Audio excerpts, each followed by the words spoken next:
Nestor, magkano na ang itinaas sa presyo ng paputok? Magandang tanghali, Ella. Ayon sa ilang mga nakausap na ating mga dealer o nagtitinda ng paputok dito sa Bocaue, Bulacan, halos naging doble nga yung presyo ng mga ibinebentang paputok dito sa Bocaue dahil nga tumaas ito at inaasang tataas pa ito bago sumapit ang pagpapalit ng taon. Hindi pa dagsa sa ngayon ang mga bumibili ng paputok dito sa Bocaue, Bulacan, pero ramdam ng mga mamimili ang pagtaas ng presyo ng paputok. Gaya na lang ni Aling Lourdes Garces na nagtakang bigla nang malaman ang halaga ng presyo ng paputok.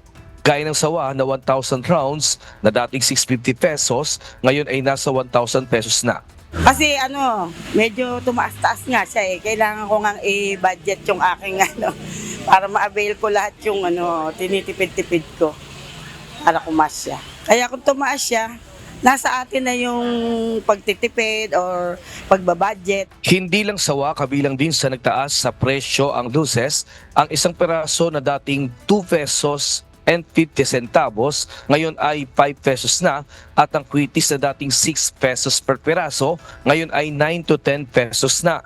Ayon sa Philippine Pyrotechnics Manufacturers and Dealers Association Incorporated, isa sa dahilan ng pagtaas nito ay dahil walang masyadong nagawang local products dahil sa nagdaang sunod-sunod na bagyo, sinabayan pa ito ng pagtaas ng presyo ng mga chemical at recycled tubes. Ayon sa mga dealer, mapipilitan silang magtaas dahil mataas ang kuha ngayon sa mga presyo ng firecrackers mula sa mga manufacturers o pagawaan ng paputok.